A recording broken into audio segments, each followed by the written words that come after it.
Ranjit Sarawat, Mayor of South Delhi, India, Dr. Kamaraya Noruddin, Deputy Minister General of the Economic Planning Unit under the Prime Minister's Department of Malaysia, Mr. Brian Lariche, Board Member of Asia, Aflatoon International. If you could please take the stage. So I think we can start our panel because we are very short of time. The opening took a bit longer than we thought. So now we are moving into our first roundtable discussion, which is about how we get the institutions organized for implementing the SDGs, and more particularly about how we move to whole of government and whole of society approaches. And I would like to start by welcoming our panel. We have a very important and interesting group of panelists because we will hear a mix of perspectives. We will hear the views of two distinguished government officials with Minister Tampu Bolon and the Deputy Director General Noruddin. We will hear from the mayor of large cities. We will hear about the role of parliaments from the honorary chair of the Interparliamentary Union, and we will hear from civil society. So we have a very important range of views. And I will have to be very strict with time because we are quite behind. And I apologize in advance. And we have some timekeepers. I'm not sure where they are, but I'm sure they will make themselves visible the moment we go above our time. And I will start with a few remarks myself, which are based on what we have been observing in the United Nations. As I mentioned before, there is a SDG, which is about making institutions effective, accountable, and inclusive, SDG 16. And this is really the recognition of the key role of institutions to realize all the sustainable development goals. And as I mentioned too, we've seen the countries in the Asia-Pacific region moving at a very rapid rate to adjust their institutions and put implementation in motion. In my division, we've been tracking and analyzing those efforts, in particular by looking at the countries that make voluntary reviews in the high-level political forum on sustainable development. And there are very varied approaches, but what I wanted to do was to share 8 messages that we see coming from all those efforts, regardless of the kind of path that the countries choose to take. And the first message is that leadership at the highest level is very important for continuing implementation of the Sustainable Development Goals. We see that in many Asian countries, the head of state or the head of government stays personally engaged in the implementation by chairing, for example, some of the interministerial coordinating bodies. So we see this kind of approach in Afghanistan, Bangladesh, Bhutan, Japan, Malaysia, Nepal, Pakistan, Vanuatu, and other countries. And this kind of continuing leadership is very important to mobilize the whole of the government behind the Sustainable Development Goals. The second message is that it's very important to understand the whole institutional architecture and how it relates to the SDGs. And we've seen very all-encompassing exercises by some countries to map their institutions against the SDGs to see who does what. For example, the minister was mentioning that Bangladesh did this kind of mapping, and Sri Lanka also did a very, very extensive mapping. And the message you get from Sri Lanka is the situation is very complicated. They come up with chart with on each SDG and target you have so many institutions that are active. So this leads me to my third message, which is that there is clearly the need for structures, processes, arrangements to coordinate and integrate the efforts of the various institutions and the various parts of the government, because this is what is required to achieve the Sustainable Development Goals. It's to mobilize the whole of the government, whole of society, and to deal with the conflicting priorities that are there, arbitrate, work across the sectors, address synergies.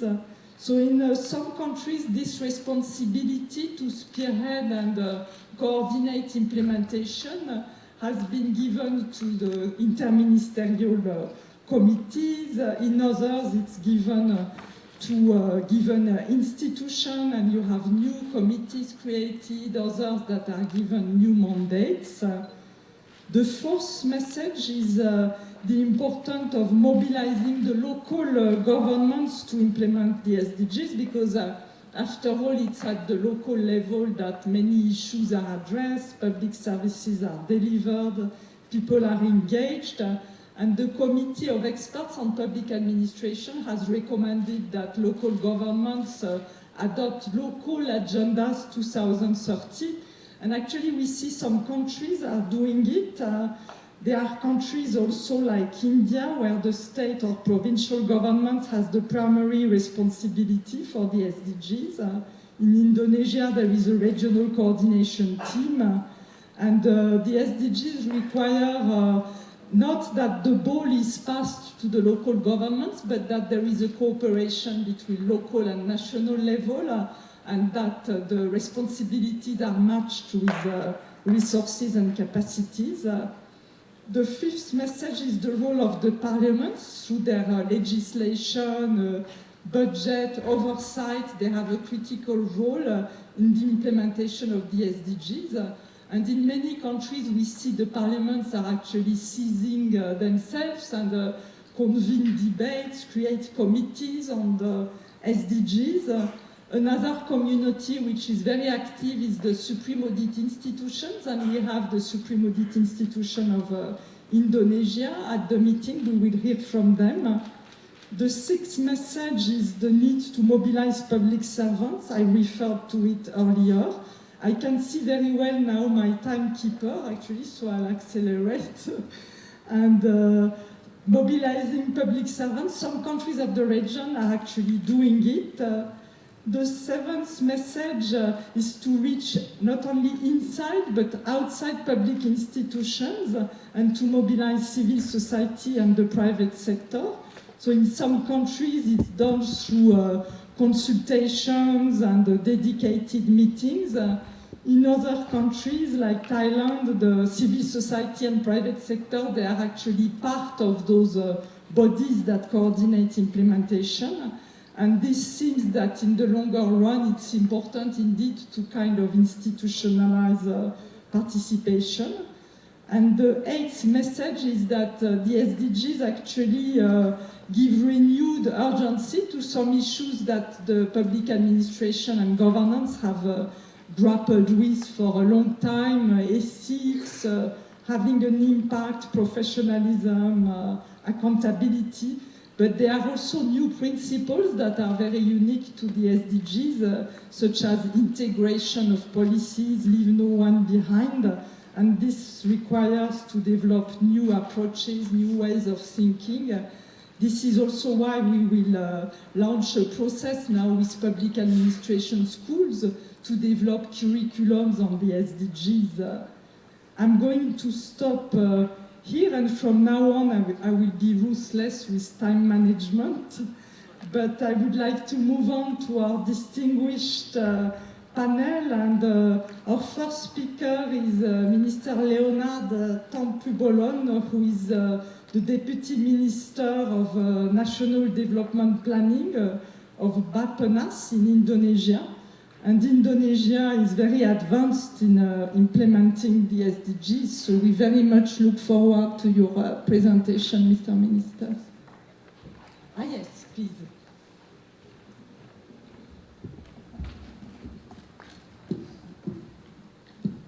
Thank you, Ms. Marian. Distinguished ladies and gentlemen, because time is very short, first of all, I want to state that I believe that in order for the 2013 agenda for SDGs can be carried out successfully, careful and rigorous planning is required, and then support by strong institutions, and should also be supported by participants of all parties, including the community.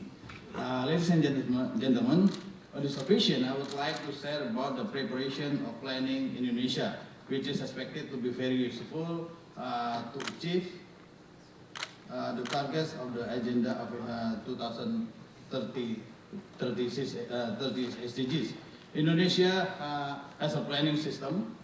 There is a regulated law. There are 3 regular planning documents issued in Indonesia, namely long-term, medium-term, and short-term or annually. This applies to its level of government consisting of the central government and the provincial level and municipal level.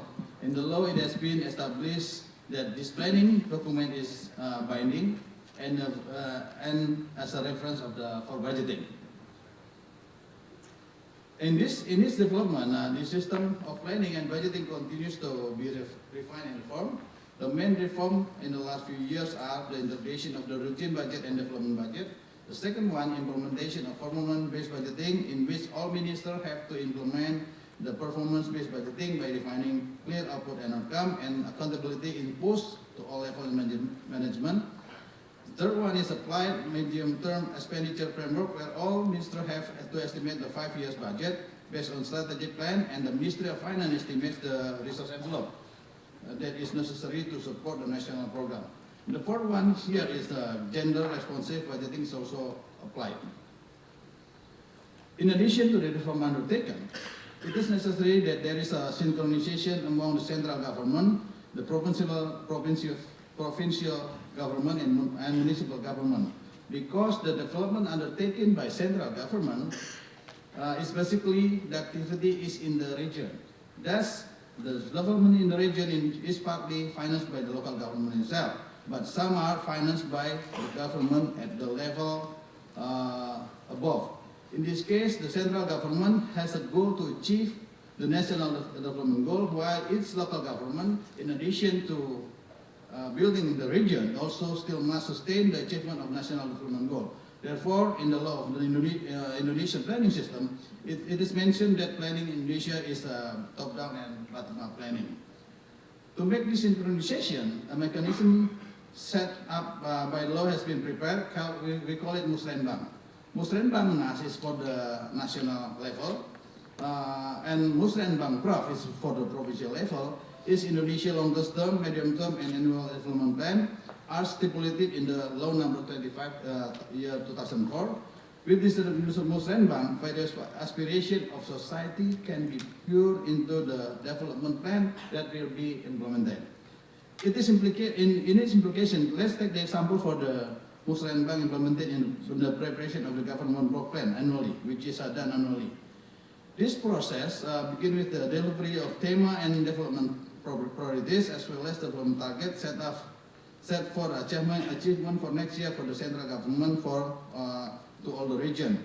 Furthermore, to support the achievement of development target, the community in the area propose activity to be undertaken. The activity starts at the village level, discussed at the district level, and is then discussed at the municipal level. The result obtained at the municipal level are then discussed in the provincial Musrenbang. In the provincial Musrenbang, it is determined that activity will be carried out in each municipal in the area of the source of the fund. Furthermore, the result of Musrenbang is province discussed again at the national level Musrenbang. As a result, it is agreed what activity will take place in that respective year, which is the responsibility each level of government, including the source of the funding. Indeed, the implementation of the Musrenbang is not always smooth. Many complaints that may occur because something that is needed and proposed by a group of people was not entered into the government work plan. This has happened because every year the proposed proposal is much greater than the ability to finance it. This often leads to dissatisfaction and difficult acceptances for the proponents of activity, as the proposers of this activity do not participate in the national level musrenbang and are represented by provincial representatives. To solve the problem of the dissatisfaction, recently the Indonesian government has improved the musrenbang system. In line with the technology development, the government has developed e-musrenbang. E-musrenbang is a website planning application which is built to support planning cooperation or coordination between central government and local government in the preparation of the government work plan in the center of the region and the region. E-musrenbang is an innovation to assist the process of development planning forum and provide the administration of government to be more controlled, response, and transparent to the society.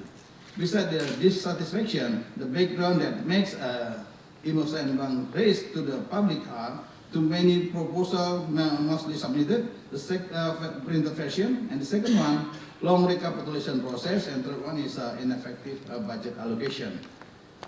Benefit of the musrenbang are people can monitor and track their proposal online. The second, the government can efficiently allocate the budget. The third one, saving time and cost for data recapitulation, where it was previously done in manual process.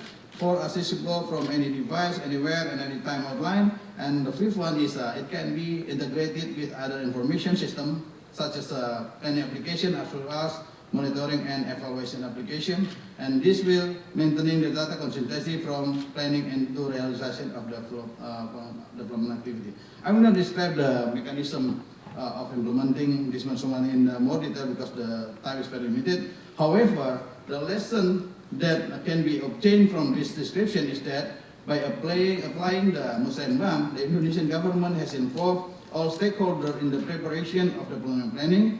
Thus, every stakeholder feels own to the activities and or program that have been prepared and will participate and responsible for carrying out the various activities and things that have been agreed. Thus, the various programs and objectives that have been set are expected to be easier to be achieved. Finally, I want to share about the various things that Indonesia has done for Agenda 2030 SDGs. The first step, of course, taken by government of Indonesia is to establish the national coordination team for the agenda for 2030 SDGs. The team then proposed to work starting with the mapping between the targets set out in Agenda 2030 SDGs with the development target set by Indonesia government. In this case, what is being compared is the target of SDGs with existing development target by current development plans in Indonesia. From the mapping conducted of the 169 target SDGs, 94 targets are in line with the development targets set out in the National Development Plan document for 2015 and 2019, issued by the Jokowi government in early of 2015. From the pillar social, 25 targets have been matched from 40 targets. From the economic pillar, 30 target is appropriate for from the 54 target. From 31 environment pillar, our target is already matching from 56 target, and the last of the justice and government, 8 targets in line with the 12 targets. It should be mentioned that the target contained in the RPJM 2015-19 have been communicated and have been consulted with the various level of government in the region at the time. So, of the completion. Therefore, some of the target of SDG are understood by the overall level of government, so that effort made to achieve this target will be easier to do. Now, let's look at the mapping of the indicator for achieving this target SDGs. Of the 24 to 241 predetermined indicators, 85 of which are similar to indicators used in Indonesia.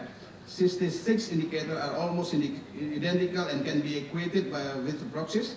75 indicators will be built, and then 5 indicators are irrelevant to Indonesian condition. And the one thing that to note that most of the RPGM indicators have been aligned with the SDGs indicators. So the next step will be to do dissemination, including by dissemination to various regions in Indonesia.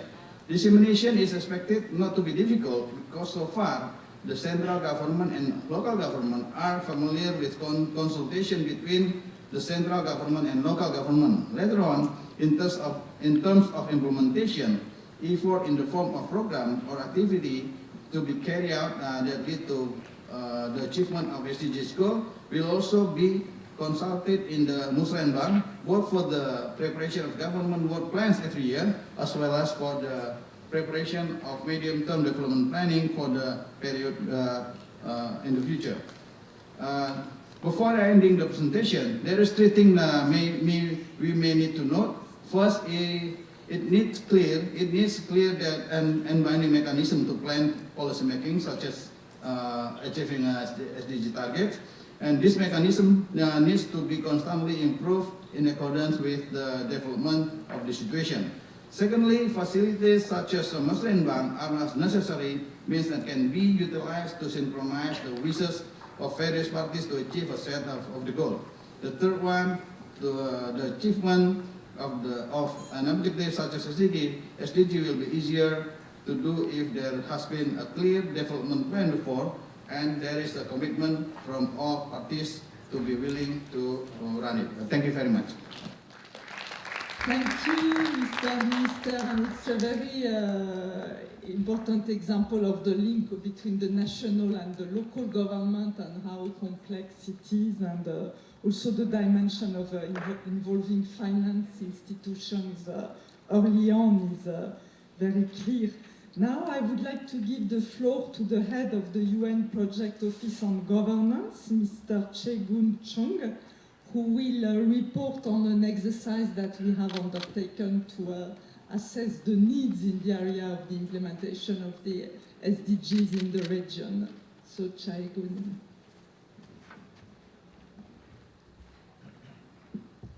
Good morning. Okay.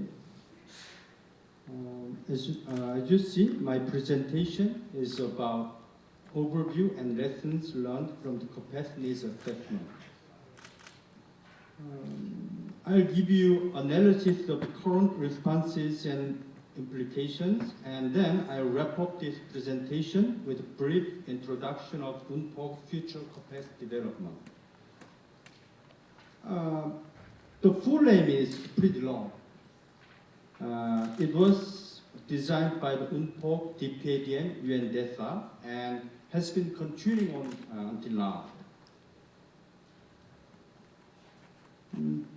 The first objective of capacity needs assessment is to assess public institutions' capacity needs and priorities in implementing the 2030 agenda. More important, the outcome of this assessment will contribute to further developing the capacity development strategy of UNPOG, DPADM, and UNDESA. This assessment is mainly conducted through surveying countries by distributing the questionnaires.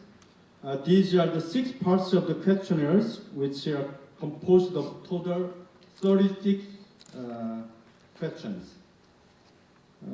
For this assessment, we have been collaborating closely with other UN agencies.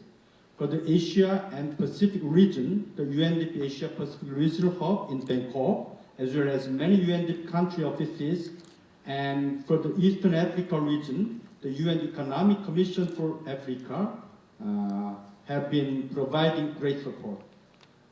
We once again extend our great appreciation for those institutions. Out of 47 countries, till now, 18 countries have so far responded. SIDS, LDCs, LLDCs, and middle and low-income countries, we have responded. During the symposium, 2 consultants will contact you for the short interviews on this assessment. Please meet them when requested. We need valuable information from you. I'd like to share the responses to some of the major questions. First, the countries have been making various institutional arrangements to implement the 2030 agenda, and the type and extent is different from country by country. For example, Malaysia has established 3 levels of committees: the National SDG Council, chaired by the Prime Minister, National Steering Committee, and the various technical working groups. The members of 3 committees include NGOs, the private sectors, and academia. From Maldives, a technical committee for the SDGs implementation was formed at the end of 2016. This includes focal points of all the government offices and state agencies. They provide critical and technical support to relevant agencies. For Indonesia, there is a presidential decree that regulates institutional arrangement for coordination and implementation of SDGs.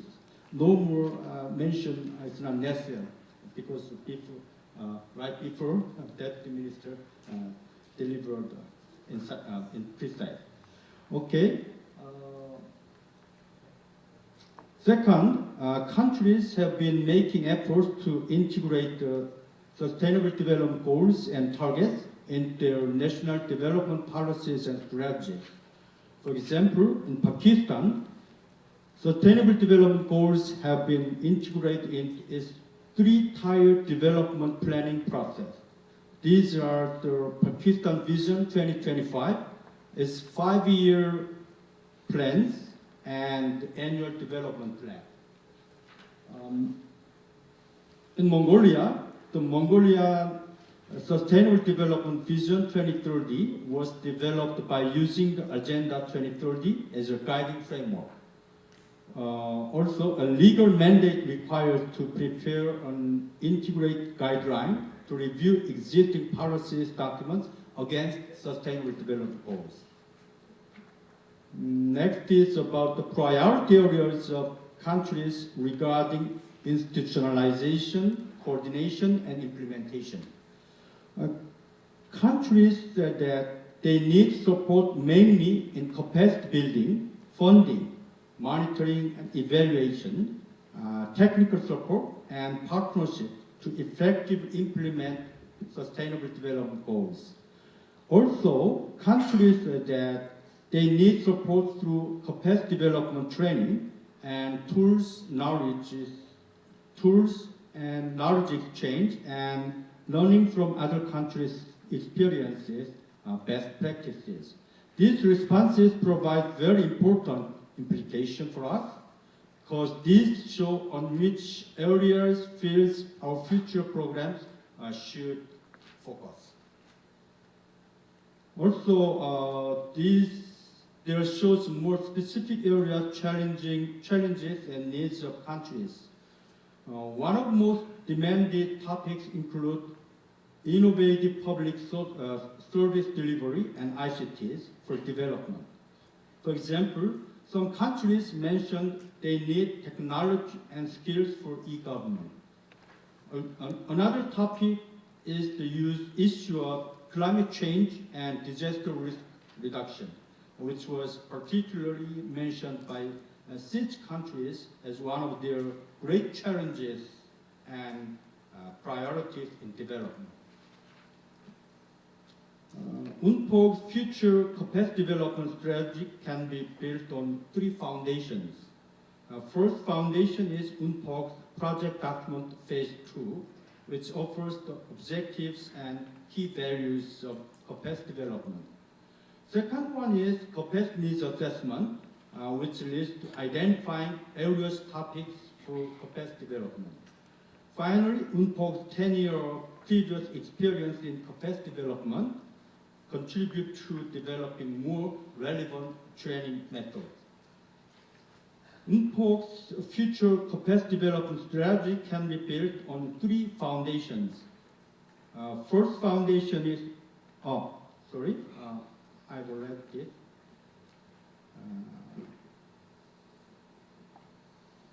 UNPOG's three objectives build national and local institutions for sustainable development goals implementation.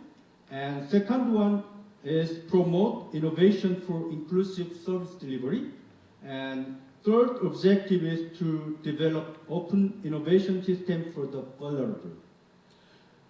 These objectives should be based on the key values: effectiveness, inclusiveness, and accountability. Finally, this diagram shows how we are going to design and build UNPOG DPADM's future capacity development strategy and activities. With the analysis of capacity needs assessment, we'll first extract areas and topics needed, which will lead to researching and then developing training modules. UNPOG's 10-year experience will provide lessons on the importance of integrating different components of capacity development. Based on this training group, training module will be developed as capacity development activities, which will bring the outputs with evaluation and feedback. Again, this evaluation and feedback leads to start another research. Thank you.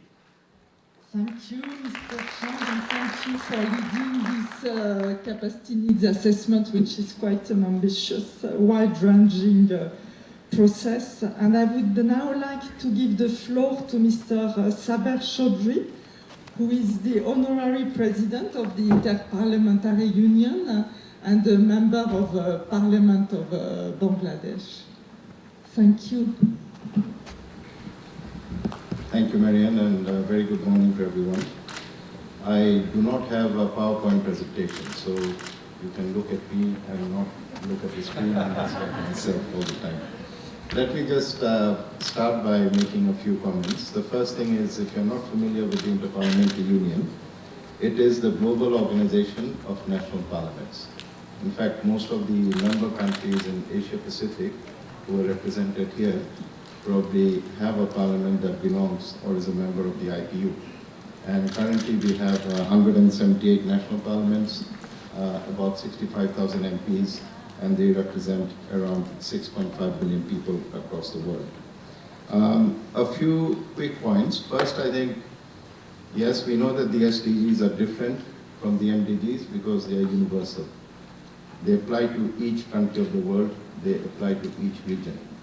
And I think within those regions, Asia Pacific has a special place. And that has to be understood, that has to be acknowledged, that has to be appreciated because of the implications it has for the challenges that confront us. So Asia Pacific, as we know, is the economic powerhouse of the world. But it is also the region which is most vulnerable to impact of disasters. We still have close to 400 million people in this region who live in absolute extreme poverty. If you look at the number of people who do not have access to water, sanitation, electricity, that figure goes up to above 1 billion. So when you juxtapose that with the very inspirational slogan of leaving no one behind, which means attending to those who are at the end of the queue first, this becomes a very, very important challenge. So that is the magnitude of the challenge that faces the Asia-Pacific region. In addition, we know that we have growth, but that growth has to be equitable. That growth has to be environmentally responsible and sustainable. So you see all of these challenges come into play when we talk about Asia-Pacific. The other point that I wish to make is that when we talk about the SDGs and the Agenda 2030 are not interchangeable. When we refer to the Agenda 2030, we just don't refer to the Sustainable Development Goals. We also refer to 3 other major processes that took place in 2015. One was, of course, the Sendai Framework for Disaster Risk Reduction, the Agreement on Climate Change, and also the Addis Ababa Agenda for Action on Funding for Development. So altogether, it is Agenda 2030. So as if the Sustainable Development Goals of 17 goals, 169 targets, and 230 indicators were not enough. We also have to contend with all the other 3 UN processes. Now, I know that when we refer to the SDGs, in particular to Goal 16, and this is what we refer to as a governance goal. And what is governance? You can look up and you will find very technical, complicated definitions of what is governance. To me, it is simply a question of how we do what we do. So it is not the what, it is the how. How we resource, how we plan, how we implement, how we achieve. So the how is fundamentally critical to the whole question of governance. So SDG 16 and how we view this particular goal is fundamental to the whole framework. SDG 16 is the engine that allows you to deliver on all the other goals in the Sustainable Development Agenda. So this is absolutely critical for us to understand, to acknowledge, and to prioritize.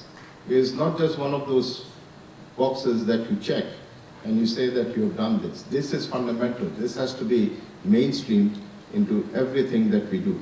So this is the governance goal, which is completely, I think, critical to achieving the SDGs. So if you accept that, and if you are going to ask the question how, then you're looking at a completely new paradigm of government. A government that is open, a government that is transparent, a government that is accountable. And who is going to enforce that accountability? Yes, civil society is important. Private sector is important. NGOs are important. But what differentiates Parliament from the others is that it is constitutionally mandated.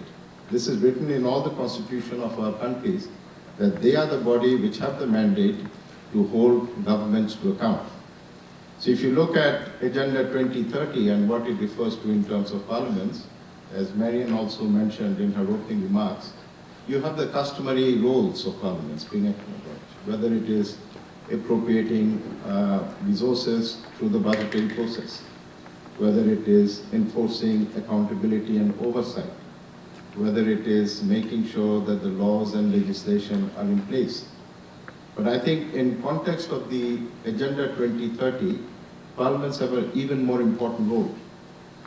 We know, remember when the discussions on the climate change agreement were taking place in Paris, and whether it is going to be legally binding? Legally binding was a big issue. Now the SDGs are not legally binding. Nobody is going to impose sanction on a country if it doesn't achieve the SDGs. So ownership becomes absolutely fundamental and critical. And when you're talking about whole of society approaches, society must embrace, society must own Agenda 2030. And who is going to promote that ownership? It is going to be parliamentarians who have been elected by the people to do it on their behalf. So you see the importance that we have as we go through. But one thing I wish to share, and this hasn't yet come up and I hope it does. Before we talk about forming committees, before we talk about configuring institutions, before we talk about mapping as to which ministry is going to be responsible for what task, we should ask the fundamental question, are the institutions that we have in our own countries fit for purpose? This is a fundamental question. I mean, if I take a very neutral, non-political example, let's say we look at the data collection and the statistics departments that we have in all of the countries. For the SDGs, you require data which is live. You require data which is reliable, which is current, which is relevant, and most importantly, which is disaggregated. Because unless you do that, you're not going to be able to monitor the indicators, the targets, and the goals. So this is what I mean when I say that the institutions have to be fit for purpose. We cannot have an analog mindset in a digital world. If we live in a digital world, our thought process must also be digital. If the Agenda 2030 is aspirational, almost revolutionary, we also have to have a revolution in terms of data, in terms of how governments work. Governments are pretty closed structures. So we need to open that up. We need to get young people involved, virtually unheard. Their voices are not heard in many cases. And yet, if you look at the population of the world, and I'll give you an example from a parliamentary context, more than 50% of the world today is under the age of 30 or 35. So you've never had more young people in the world than you do today. But if you look at their representation in parliament, it is only around 1.2%. And I'm just giving this as an example. So there's a huge disconnect between the demographic reality and what we have in terms of representation. So when we talk about inclusive parliaments, how can you have a parliament that doesn't represent all sections of society? So this again becomes very important. So we have started doing that exercise for parliaments. Are we fit for purpose? And there was a very major project that we launched last year with the UNDP, which came up with a set of questions. It's a self-evaluation mechanism to see whether we are fit for purpose. Now I know parliamentarians are not the flavor of the day. Even if you listen to the speeches during the course of this 3-day symposium, you will find there are many references to civil society, to the private sector. Parliament sometimes, if it is at all mentioned, is an afterthought. But I ask you, try to revisit that whole area, because it is parliamentarians who have the power of what I refer to as the 3 Ps. They have the power of formulating policy, which is the first P. They have the power of pronouncements. What they say in the public domain has an impact. So whether it is migration, whether it is equal rights for all people. So their pronouncements, their words have an impact. And finally, they have the policy or the power of the purse. Because if they don't approve the budget, you cannot move forward. So asking that question, are institutions fit for purpose? We talk about partnerships, but what about looking at governments? There is a huge issue with silo approach. Governments are compartmentalized. One department doesn't talk to the other. So that's why I say that you need to have almost a new paradigm of government if we are going to be able to achieve the SDGs. And what we have done from the parliamentary side is we know the value of partnership. Marianne referred to the 5 Ps in our opening remarks this morning. Of course, the centrality of people, that is the first P. Then you have prosperity, you need peace, you need to be within planetary boundaries, and you need partnership. So partnership just not among sectors, but within sectors, to see how we can bring this whole thing to life. And I think this is such a huge challenge that not one single entity is going to be able to solve it. We need partnerships, we need the highest level of political commitment, we need to rethink what we have been doing, how we have been doing it. If all of the things that we have been doing have been accurate and appropriate, we would not be in the mess that we are in today with regard to whether it is rising inequalities, whether it is environmental degradation. So things have to change.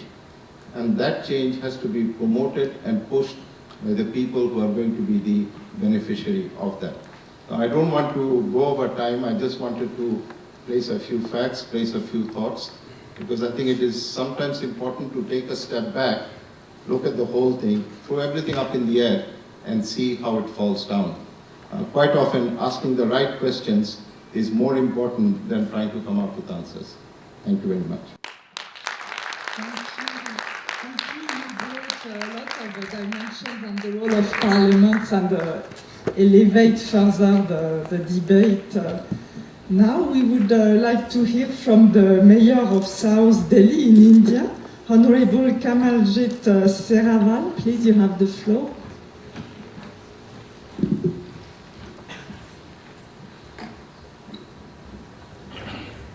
Thanks, Marianne. Good morning to all of you.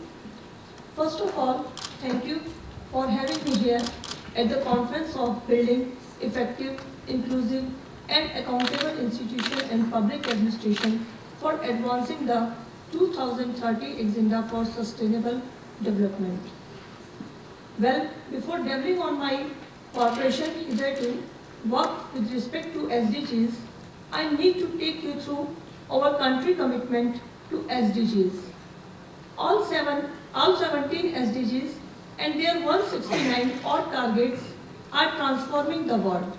The Government of India, under our Honorable Prime Minister Shri Narendra Modi ji, adopting the SDGs as key priority with the holistic agenda to realize all SDGs on ground in mission mode.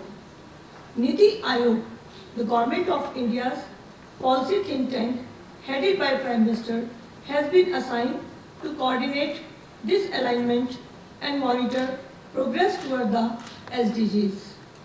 Towards this goal, in March 2017, the Ministry of Statistics, Planning and Implementation evolved National Indicator for the SDGs in accordance with the global indicators. The flagship initiative are the Swachh Bharat Abhiyan, that is Clean India campaign, and setting up of smart cities, for which resources have been allocated from the central government. SDMC has taken many initiatives towards our commitment to make Delhi as green city, clean city, smart city. I too represent the same political party which is in power in the center and at the global body nation. The SDGs are part and parcel of central government's national development goals and all development programs which the government is implementing. My SDMC has 18 important services to offer. These services can be clustered into 5 major categories, that is education, health, engineering, sanitation and CSC. The education department of my SDMC is ensuring to provide quality education to the most deprived children in Delhi, especially on primary level. SDMC is also providing low-cost, innovative infrastructure which is further enhancing the learning level of the children. The teachers are getting regular inputs and working more closely to make safe and inclusive schools. This is further complementing the SDGs number 4. SDMC is more concerned about the future manpower and its sound health in the interest of the society and the country. Hence, SDMC has been concentrating on the future of the nation by providing cooked fresh food with all nutrition values under a scheme of midday meal to 2.5 million students on daily basis in the school premises. Moreover, we are also about to make available full meal at the very reasonable price of ₹10 under the area of SDMC. Apart from the Union government has also launched a number of schemes pertaining to ensure no hunger and overcome malnutrition in phased manner. Our government has been striving with the goal of good health and well-being of its citizens, and endeavor has yielded many milestones. Our Pulse Polio program for reduction child mortality and improving health of kids and newborn babies, launched in mid-90s, was adopted by many countries in the world. We are among the first few countries to eliminate polio from our country. Our maternal and child care infrastructure is reliable and is trustworthy. Our country has since launched a national inter-resolution immunization campaign to cover all children up to the age of 2 years for protecting them from a number of deadly diseases. Through we have achieved partial success, and we are motivating parents and reaching out to them to come forward for immunization. We have substantially reduced the early death of children by promising institutional delivery system and containing preventable disease. The health department of my SDMC is responsible for the prevention and protection against disease and promotion of health care facilities, vector-borne disease, maternal and child care services, promoting institutional deliveries, and ensuring complete immunization in urban pockets of Delhi, which invariably complementation of SDGs goal number 3. The engineering department caters of construction and maintenance of public infrastructure such as public toilets, public transportation, school and bridges, which complement to SDG number 9 and 11. Promotion of green technology is one of the topmost priority of my corporation, and lot of initiatives are underway in this regard. Delhi, being a northern part of India, receives plenty of sunshine throughout the year and hence plans to install solar panel in school and government buildings to make them sustainable. The union government is promoting the clean energy in a big way.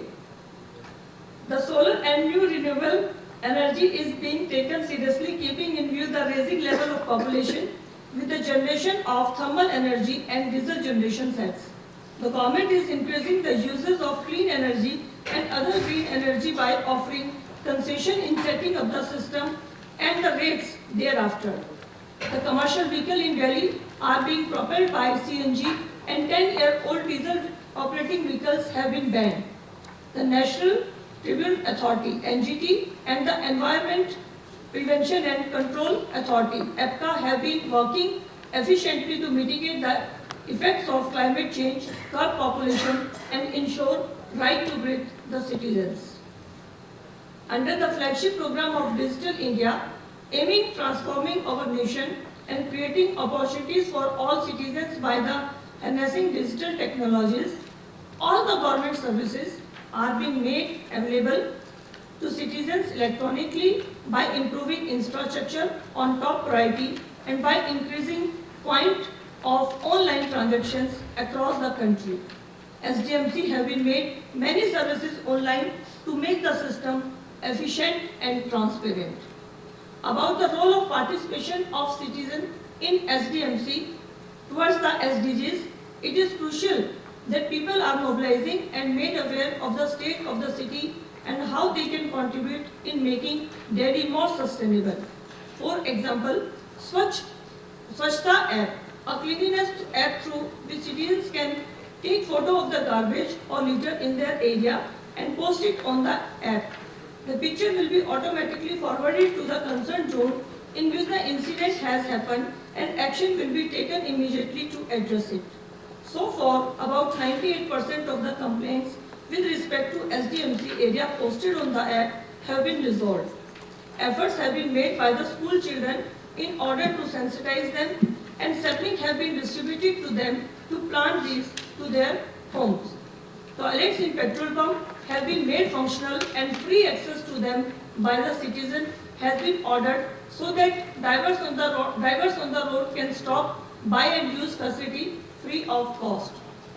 About the collaboration with other civic agencies on SDGs, SDMC is open and is currently partnering with other civic agencies both nationally and internationally. SDMC is already partnered with the Civic Agency of Ottawa, Canada and Israel. About the collaboration with NGO and civil society and corporation on SDGs, in SDMC, civil societies, NGO and corporation are playing vital role in regard to mobilization people on the ground and driving behavior change, communication and mainstream their model and approach through convergence. SDMC work out many non-state actors in a multiple area like education, healthcare, etc. The need of quality education is the paramount importance for SDMC. Civil societies are part of the education initiatives rolled out by the corporations. Over challenges and priorities going forward. There are challenges in going forward in implementing initiatives in the field of sustainable development goals. One of the areas in which Delhi and India is very concerned is the area of peace and security in the entire Asia-Pacific region. India believes in peaceful coexistence and is very keen on supporting initiative of the global safety and security. Apart from this, frameworks for sustainable development goals are already in place, and now for priority, it is on move in a mission mode on the execution in order to make Delhi and the world much more sustainable by 2030 than today.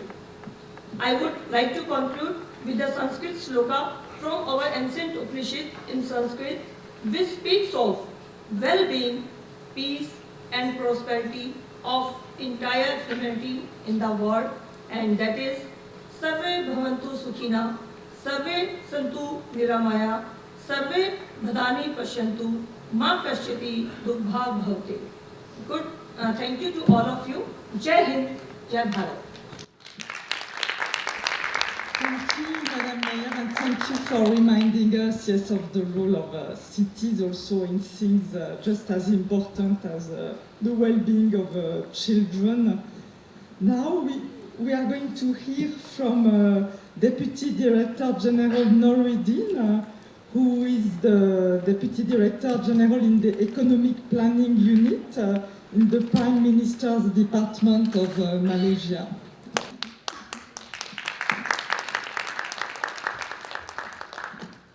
Thank you, Mary. In the interest of time, I will not we will not be showing all the slides here, but my work here is already made easier by the Secretary General of the Government of Malaysia when he mentioned about the progress that we have made so far. So, but I do want to reiterate here that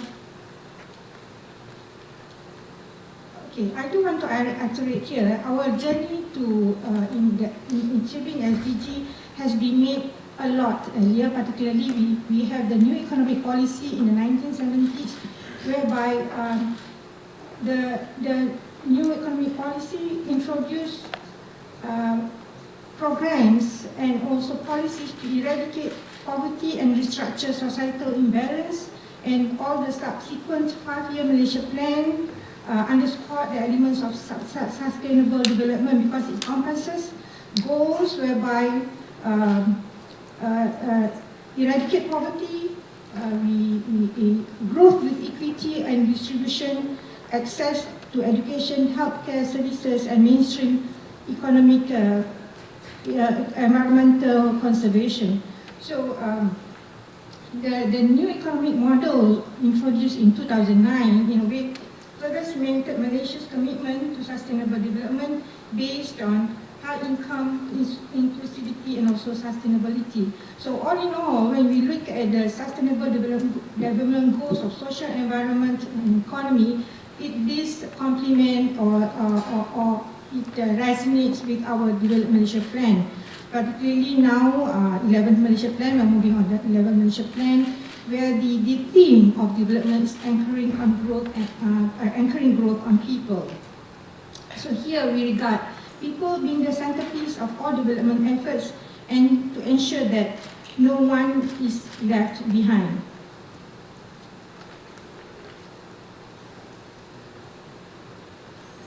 To undertake the comprehensive targets and goals set in the SDG, what we have done is the government has already established an institutional framework for SDGs, and there's a council being formed, and it's chaired no other than the Right Honourable Prime Minister himself, which gives the mandate for the framework to be for SDG to be implemented. And a central body has been formed, a steering committee. It is supported by a steering committee chaired by the Director General of Economic Planning Unit. So we are of the opinion that the central government body will have sufficient clout and capacity to ensure programs and reforms are pursued more comprehensively and also effectively. So what gives us also an advantage is that being the economic planning unit holds the purse string of the development budget. So what we can do is that align all our development initiatives, plans, and also policies with the SDG goals. And our current planning mechanism has a dynamic structure that allows changes in the planning parameters, either from external or domestic. Changes either from external or domestic sources. It can be incorporated in the decision-making process. Alongside, because we can always have another parallel planning committees to undertake new issues and also new objectives.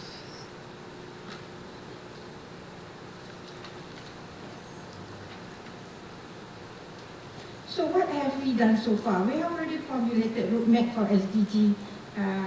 We are formulating a roadmap for implementation of SDG. We'll be implementing it in 3 phases. The first phase is having it prioritized according to our 11th Malaysia Plan. Second phase, focus on post-2020 goals and targets, and the third phase is addressing remaining goals and targets in line with Malaysia's capacity and global role. And here, to align ourselves with the 17 goals I mentioned just now, we have set up a governance framework to support planning, implementation, and monitor to measure the effect. That is the SDG National Council, that is steering committee, that is cluster working group, and also task force being established. So in the cluster working group and also in the steering committee, cluster working group, and task force, there is a multi-stakeholder participation, whereby you have the government agencies, we have the academia, we have the NGOs and CSOs, and also the private sector. And we have undertaken gap analysis on data availability and indications by the Department of Survey Malaysia. That is part of the progress process that I mentioned just now. We have mapped out our 11 Malaysia Plan with the SDG goals. We have gap analysis is being undertaken to assess our data readiness, the strength of our data, and also the redundancy of some of our data, and also the goals. And we are aware that there are 13 indicators that redundant, not quite applicable to us, and is encompass about 5% of it all. We believe that we can do it holistically. So the other thing that we have done is the Companies Act 2016 has also been revised, whereby companies are encouraged at this particular juncture. It's a voluntary exercise. Business to submit business review report annually, a report with annual report to report impact of their business on the people, for society, environment, and also its employees. And we have also set up a portal. This is a joint work with the private sector, for the private sector to report their progress on the SDGs.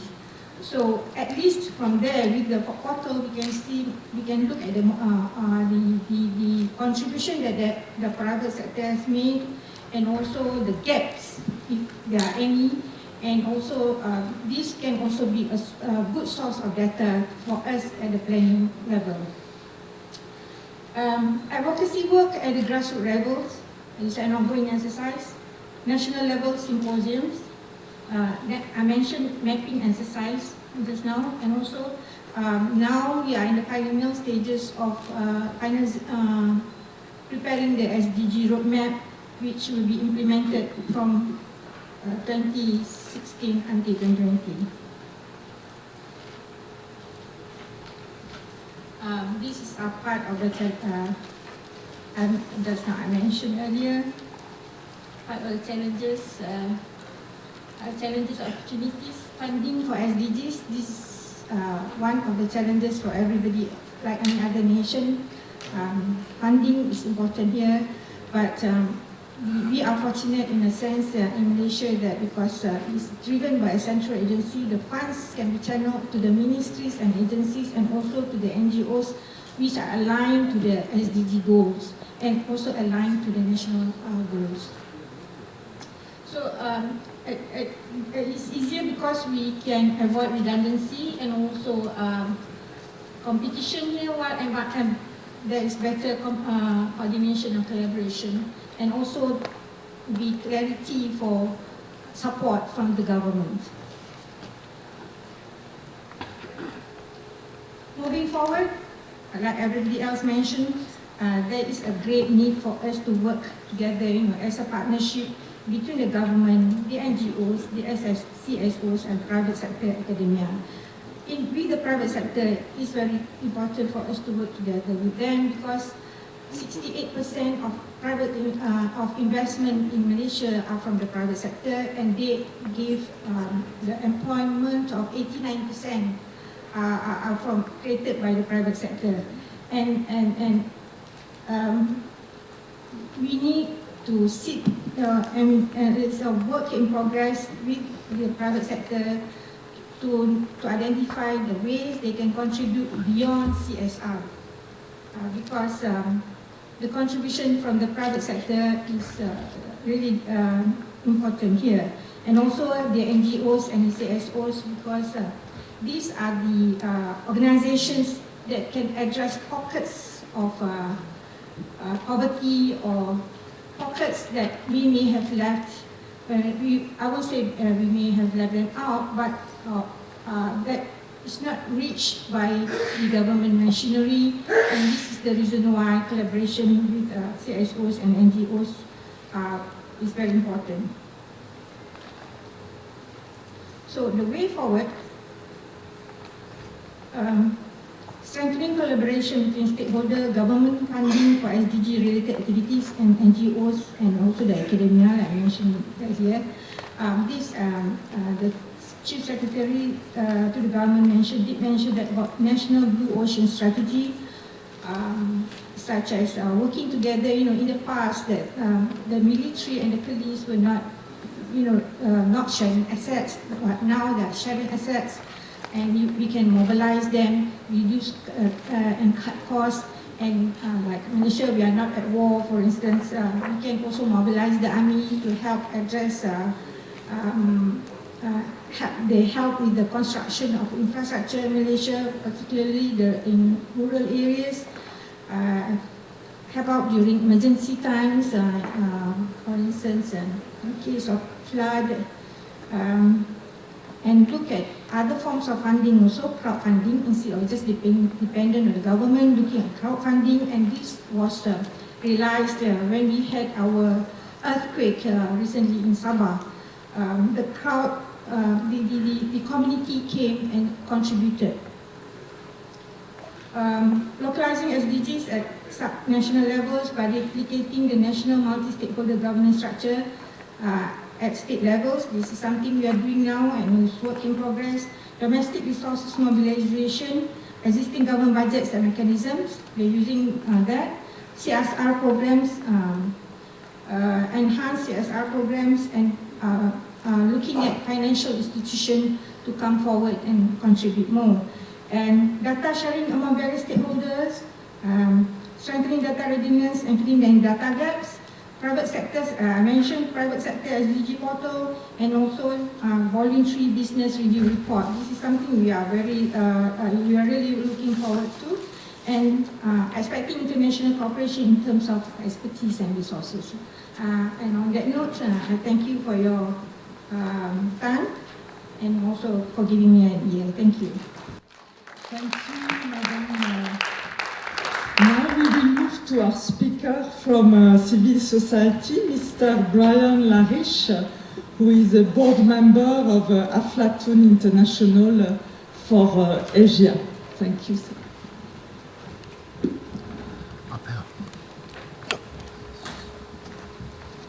So, good morning everyone. I have the enviable task of having the last 10 minutes of your time. So, let me introduce a little bit first the background of where I come from and who I represent. See, Aflatun, hold on, this is the clicker, right? So, Aflatun International is ironically a very small NGO based in Amsterdam.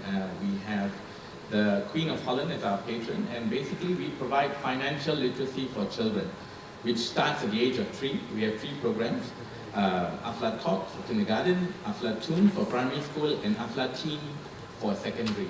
Now, we are not just a financial organization, but we are also a social organization. It means there is almost nothing that we do not cover, from sexual and reproductive health to female genital mutilation to the issue of poverty is something that we all look at as part of our program. So we actually are probably the, ironically, an organization that is involved in almost everything and anything.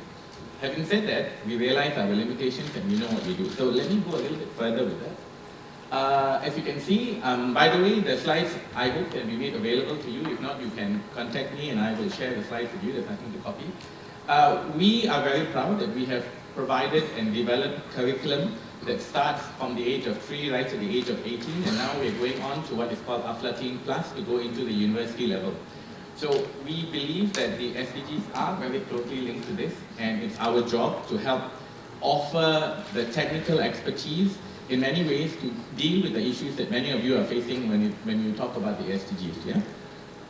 And in Malay, we have a saying that if you want to make sure that the bamboo grows the way you want it to grow, you bend it when it's still young, right? And that's what we believe in. So children are not our future, children is our now.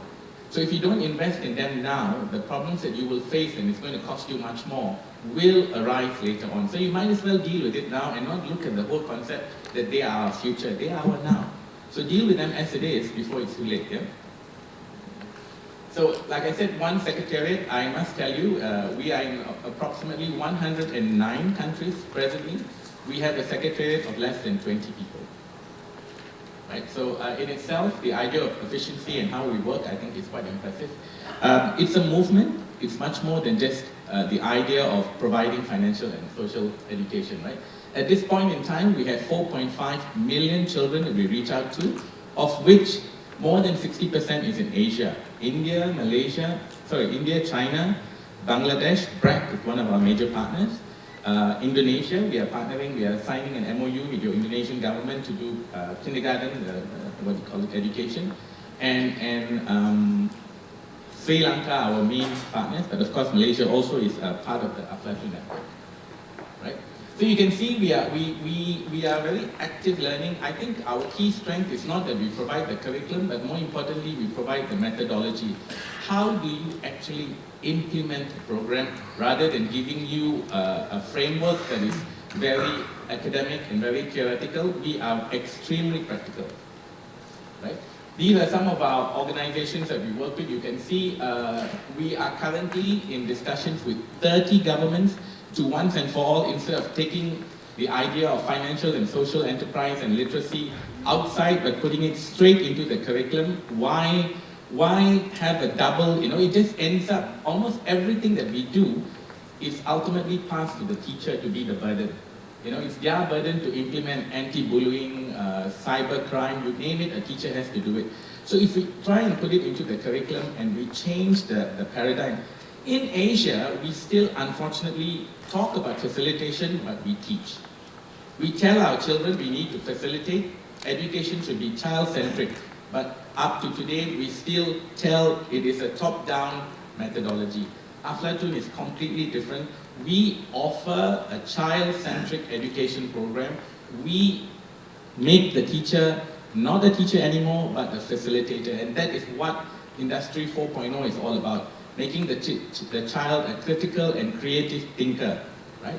So you can see we have many international organizations that we sponsor. Ironically, Aflateen International is so small that some of our partners, for example, BRAC in Bangladesh, has got over $1 billion budget, while our budget is less than 2 million euros a year. But we are a partner. In fact, we just signed with UNDP to support a program for street children in Bangladesh. Okay. So what is it that we do, okay? I think our most important thing is that we are relevant, because children are bombarded, the youth are bombarded with a million things that they have to study. So we ensure that all our programs are contextualized. We develop the framework, it is passed to a partner because only a partner in that country understands the context. We in Amsterdam do not, right? So we offer a framework which is then developed. It is current, it is up to date. We revamp our syllabus, we update our syllabus, our curriculum almost every 2 to 3 years, right? It's most important, it's relatable. Almost every child can relate. We use a lot of creative and critical thinking skills, which surprisingly in Asia, or unsurprisingly, the children are very hungry for it. A lot of games, a lot of songs. The children are involved in the developing of the program, right? Adaptable, and most importantly, it's scalable, right? In India, we've already reached 900,000 people. In China, we're looking at already 1 million. Indonesia, we're hoping to expand very quickly. So, that's again our strength. Let me give you some of the programs we are doing. This is in Benin, in Africa. So we are teaching girls, empowering girls for life skills. In fact, one of the latest syllabus that I was involved in developing a curriculum is life skills for people in conflict areas, specifically for Syria, but we are also trying to use it in Mindanao. In the area of conflict, we're using it also in the southern part of Thailand, in Patani, sorry. Yeah. So the whole idea is that in an area of conflict, when you cannot go to regular schools, what can you offer the child to ensure that they have some kind of ability to earn an income later on? And it is life skills, right? This is for the cocoa industry. Malaysia has a huge palm oil industry. In fact, my NGO in Malaysia provides education for almost 13,000 Indonesian descent children. We are probably the largest educator of Indonesian children outside Indonesia, because many Indonesian workers work in Malaysian plantations. And we are now working with the Roundtable Sustainable Palm Oil to develop a curriculum specifically. How do we ensure Indonesian children who basically have no mandate in Malaysia, because almost every country will only recognize its own curriculum, its own syllabus.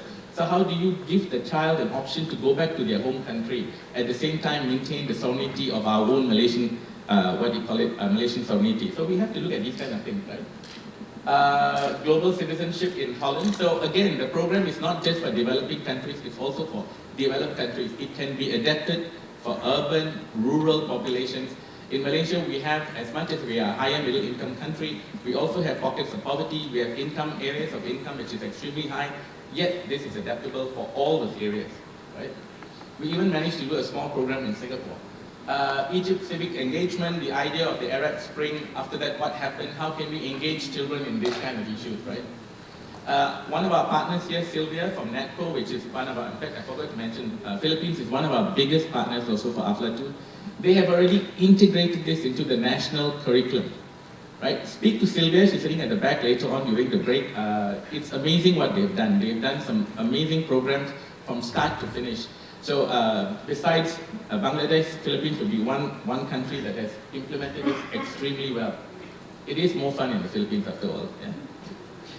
Okay, so how does it work? We have strong monitoring and evaluation exercises. It is not done on a whim. I'm not telling you a story that is not backed by sound scientific research. We can share with you, the Brookings Institute, Harvard have all quoted us in their idea of expansion of social programs. In fact, Aflatun and its sister organization, SciFund, Child Youth Finance International, has been nominated as one of the top 50 NGOs in the world, despite being only 10 years old. Yeah? These are some of the, organizations that have done research on Aflatun and how we have contributed to development in these countries, right? Again, a very complex, we have our own way of designing our theory of change, but this is some of the ways that we do it. It's all linked to the SDGs, and like I said, we need to be current, so we ensure that what we do is relative. Now, the issue, I think, for me on a personal level, being part of the CSO group that deals with SDGs in Malaysia, I still feel that it's a little bit too high a level. It's to the point the man on the street does not understand the concept of what an SDG is. And I think we need to look at translating that. And I think civil society organizations like Aflatun have the capacity to take something very academic, very high-end, and bring it down to the level, how does SDGs affect you as a citizen in the bottom 40 of the country? How does it bring change to you, and how you can demand that change as a citizen of any country? That's what we're looking at, right? So I'm not going to go through the slides. They're small, they're complex, it's more to be a little bit more technical. But basically, it gives you the idea of how we work and how we partner with organizations. So I would like to invite any of you to have a chat with me later or during the Q&A. Do we have a Q&A? Yes?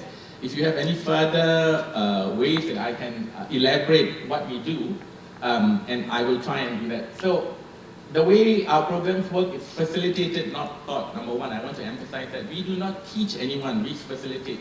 In fact, in Aflatun, we have over 200 claps just to celebrate something, and the kids love it, right? We also include people with disabilities. I'm very proud of that. We ensure that no one indeed is left behind. So we actually have a program for people with disabilities to be included in. It's student-centered, it's child-centered, it's contextualized. Independence is encouraged. We don't just tell you do what I tell you to do, but we are willing to hear what you want to tell us to. And obviously we are open to change. Yeah? So I just managed to finish that. I'm also for Malaysia. We run a movement called the Make It Right movement. I'm part of the largest legal school in Malaysia, and we are developing this for also international organizations. So talk to me about it. Thank you very much. Thank you. And, I think you really illustrated what the Deputy Director General was saying about the role of NGOs, and I think you gave us ideas also about this process to develop curriculums for the public administration schools. So now we have a very quick session of question and answer. As you see, time is very short, so I would like to give the floor only for a minute and a half or 2 minutes, to the participants. So you can ask a question, or you can also give an answer, because there were challenges that were mentioned by the panelists, and maybe in your country or your institution you have an answer. And then if you think you can assist one of the countries or the institutions who spoke, please let us know. But I think we have about maybe 10 minutes or so to have questions. Who would like to take the floor? Yes, please. My name is Mohammad Ijas. I'm representing the Colombo Municipal Council. As Mr. Chowdhury mentioned, the key message strike me is we should not tell what to do and how to do. And as Mr. Rafael rounded up, and we need a change from the bottom. So all of these exercises, what I observe in the country, is happening from the top to bottom. So we need a transformational change from the bottom. So whatever said and done, the interface is the local authority. So we have to strengthen the local authority. So I think I would suggest this panelist to do some recommendation to do capacity building and the local authorities, and benchmark a certain number of local authorities, and you can take over to this sustainable goals. Thank you. Thank you, sir. Do we have another question? Yes, at the back, please. Thank you. My name is Rosa. I'm part of a group of students that are here from the Career Development Institute Graduate School of Public Policy and Management in Sejok City. My question is directed at Mr. Chaudhry. As part of our school's 20th anniversary, we were fortunate enough to have with us the former Secretary General to the United Nations, Mr. Ban Ki-moon. He spoke on sustainable development goals, and particularly from his experience on having leaders who speak at the United Nations platform, having thinking globally but acting locally. In your role, sir, as the President of the Interparliamentary Union, and maybe Mr. Chung too, as part of the UN Project Office on Governance, maybe you could also shed some light on whether there are maybe partnerships with members of the Parliamentary Union to address these very issues. I had asked him, particularly as a student from Fiji, a small island developing state, and on advancing the 2030 agenda, on whether the United Nations system is actually working for us. And he spoke on how the leaders who are representing us at the United Nations platform tend to think globally but are acting locally. I just wanted to ask whether the Interparliamentary Union and whether maybe the UN Project Office on Governance has anything to do with the enhancement of leaders who are representing us there, and otherwise in addressing the issue at hand. Thank you. Thank you. And indeed, at the United Nations, there is major attention is given to the small island developing states. There was this conference in Samoa, and in my department we have also some activities. We had this symposium for small island developing states, and there are activities of UNPOG. But we had a gentleman with a question. Yes, please. Thank you. My name is Modesto Francis from KDA School. My question is about the 2030 agenda. My question goes to Mr. Sabra, because he was the one who talked about the universality of 2030 agenda. Is 20 agenda a global agenda? That's the first question. If it is a global agenda, what should be done to the countries that are not implementing the 2030 agenda? And if there are no modalities put by UN towards maybe addressing those challenges towards those countries, why did UN, as a global organization, put forward the 2030 agenda as the means of development that are necessary for the country? Thank you. Thank you. Yes, please. Yes, hello, my name is Rita from Hong Kong. I have a question to Mr. Che Yun-bum, but also to maybe the representatives of countries. What is your thinking about independent reporting mechanisms for SDGs? Maybe similar to what the Open Government Partnership has? Because what I hear is that many governments have very ambitious plans, but as civil society or as independent reviewers, how honest are these SDG goals and SDGs aims? Thanks. Thank you. Maybe I take, well actually I don't see any other questions, so I would like to go back to our panel. There were some questions for Mr. Chaudhry and for Shagun also about small island developing states. And on the review, I just want to mention in the United Nations we have these voluntary national reviews in the high-level political forum that are voluntary. But the level of reviews is really the national level where the governments are accountable to their people. And on the question also about the global agenda, it's indeed a global agenda, but the document, the commitments say they take into account the level of development, and the targets are to be adjusted by the countries themselves. But maybe I'll start with Mr. Chaudhry. Thank you. Let me quickly respond to the questions. The first one with regard to the agenda being global. I think you have to look at it in terms of the process that led to the articulation and the formulation of the goals. Unlike the MDGs, that was a very participatory process. I know that at parliaments we took part, and I think civil society organizations, NGOs, they were consulted. So it is not really a UN goal, global goal. It is really a goal which has been articulated by all of the countries. And what the UN did was it provided the platform for everyone to come together. So hopefully, although it is global, it is relevant in fact to each of the countries, and self-interest will kick in. So yes, you cannot sanction or censor a country which doesn't do enough on the SDGs. Maybe the people will during the election, but the UN as a body doesn't have that authority. So I think in terms of formulation, it has been very inclusive. It's not like the MDGs, so I think that partly answers your question. On the voluntary national reviews that you referred to, Marian, we did a survey and we tried to find out to what extent parliaments were involved in that. And it is only about, I think there were 60 odd countries who, 65. And it was only about 25% that actually screened those reports through parliament, civil society and other organizations. Hopefully that is going to increase in the future years. But I think that's absolutely essential, because that is the whole concept and that is the whole basis of accountability, is to have checks and balances. If the government is going to audit itself, it is not likely to be a very objective audit, with all due respect to governments. I think you always want to have independent auditors do it.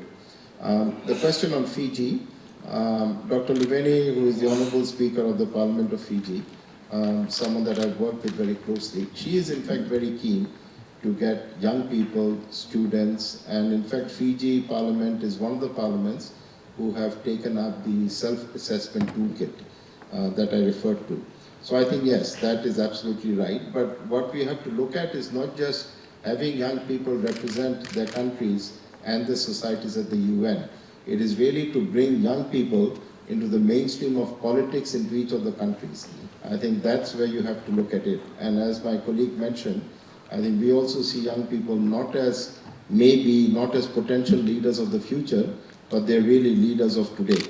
And I think once you have that change in mindset, and transformation is what we are looking at. So the agenda is transformational, of course, in terms of where we want to be in 2030. But I think we also need to have a transformation in mindsets, in how we look at things. And that is, in fact, a much more bigger question.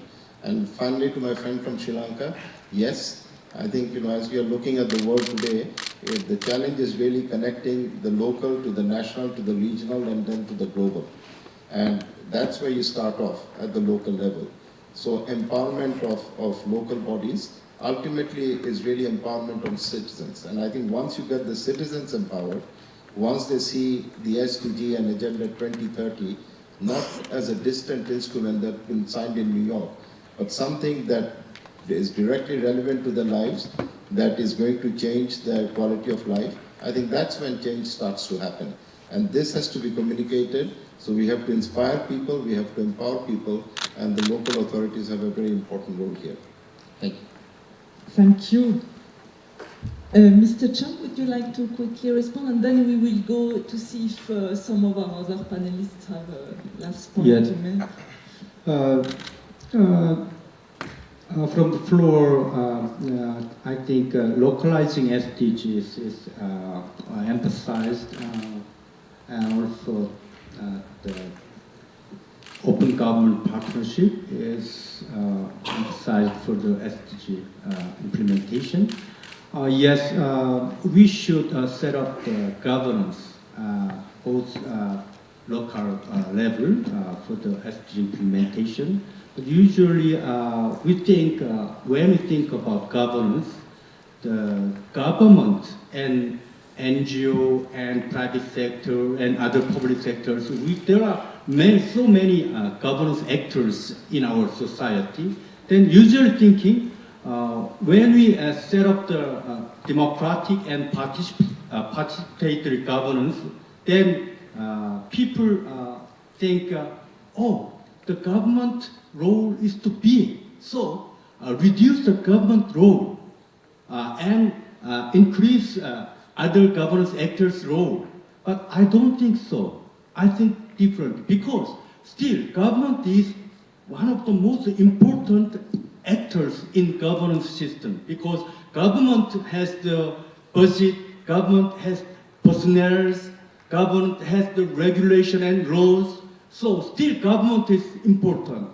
So our way to build a new governance system to implement the SDG goals is not reduce or diminish the government role, but both government sector and other governance actors' role increase. That's why our agenda in this symposium is the implementation public sectors. And also the localizing for the SDGs, I think at the local level, we have so many governance actors, so for them to function relevantly, the important thing is open the public data, open government data to the public. That's the sort of the basic of the open governance system, so I totally agree with you. And also, thank you. Yes, thank you. Yes, you told me to make sure we finish on time, so I want to make sure. I don't know if any panelists would like to have a last word of 1 minute or so, Mr. Minister. I just want to say that, like I've said before, that in order for the 13 agenda SDGs to be carried out successfully. Careful and rigorous planning is required, supported by strong institutions and also the capability of the people inside, of course, and should also be supported by the participation of the all parties, including for the community. So this cannot be by government themselves. It has to be together with all of the community. Thank you, Minister. I think we have, yes, the mayor. I'm from Plenary. I just want to mention this. It's not something like everybody on the street must be aware that this is not something airy-fairy being created at the top level. If you look at Goal 12, sustainable consumption and production, it applies to every man on the street, because if it's about consumption, then everybody must realize that there is a way for them to contribute as a consumer, demand for energy-saving goods or products. You start the 3 R's at home: reuse, recycle, and reduce. Yeah. So everybody has a role: life above water, life underwater, life on land. It applies to every living person on earth. It does not just apply to the government. Yes, the government will facilitate in terms of policies and policy reforms. The private sector has to contribute, looking at their business plans and move beyond CSR, but include SDG in the work process, and CSOs, NGOs, for us to identify where are the gaps, that the pockets that we have not, we missed out. Thank you. Thank you, Madam Deputy Director General. Yes, Mr. Olarish, you wanted one minute. Just to mention that I just want to close with the fact that Aflatun International can offer all this capacity building because we work with over 109 different civil society organizations throughout the world. And in Asia, we have over 80 organizations. So we have the capacity, our costs are very low, because it doesn't involve people without the conceptualization. They are local, they are very much linked, and maybe even in your own country, if we have a partner there already. So I encourage you to speak with me if you are looking at the idea of capacity development and capacity building. Yeah, and also in Southeast Asia and the ASEAN region, the Make It Right movement is also moving out to provide free education, online education. Again, we want to include the SDGs as part of this. We have an online portal called freeschool.com, which provides education for free for anyone. In this case, we are looking at the Malaysian curriculum. We are trying to expand it to include other issues. Thank you so much. Yes. Thank you. So I think we've reached the end of our time, but I want to thank you all very much. Just to mention 2-3 points I take from the discussions. One is the urgency of the SDGs. You spoke about the challenges that the region faces, but also the complexity of implementation. We heard many points, but also the commitment of the region and the fact that implementation is moving forward. The second one is the importance of governance and institutions, but also that basically mobilizing institutions is more complex than we think. We were reminded by Mr. Chaudhry that we need to think if our institutions are fit for purpose. We need a paradigm shift in addition to creating new structures or updating our structures. The third point is about mobilizing local governments. Obviously, everybody feels it's a critical level and we need bottom-up approaches. The following point is that parliaments shouldn't be an afterthought, and you were mentioning the role of parliaments in developing policies, giving legal value to the SDGs, and there were those points about reviewing progress, keeping governments accountable. And then another point which is very important in the United Nations is also the means of implementation, the need for resources, using information technology, capacity development. Mr. Chang was giving examples. Another point was the need to build ownership of the agenda, to engage people, listen to them, make them understand that the SDGs are about their lives. And this is also very important to build the trust of people in their institutions. And the final point is the role of the private sector, which the Deputy Director General was saying goes beyond, well beyond corporate social responsibility, and the role of NGOs in addressing a pocket of poverty or the situation of children, as we heard. And the final point was what our Aflatum representative said, that the children are our now, and we should start by taking care of their education, because the message I get also is that the SDGs are about a change of not only institutions but mindsets, so the education is critical. But thank you to all our panelists and to all the participants.